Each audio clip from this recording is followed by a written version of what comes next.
Hey everyone, myself Arun, and today in this video, I am going to provide the solution of this question, NASA astronaut crew, which is based on chapter 9, question number 31 from quantitative analysis of management.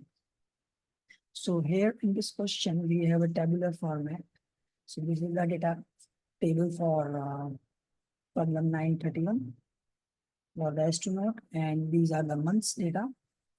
And then we have three parts which are associated with this question. So let me go back to the solution. So that's the solution that I've created using Excel solver. And these are the decision variables. So this is the part A.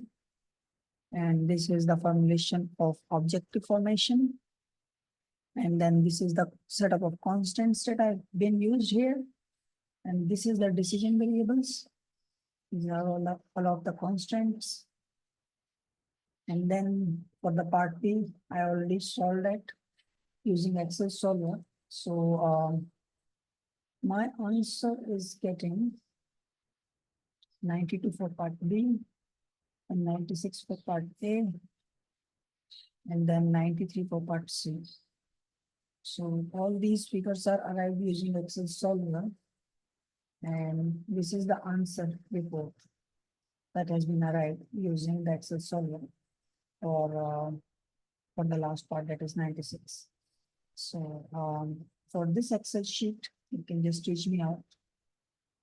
In the description part of this video, I will be sharing my email address and my Telegram and WhatsApp number. So you can just reach me out and I will share you this Excel file. Thank you and have a good day. Bye.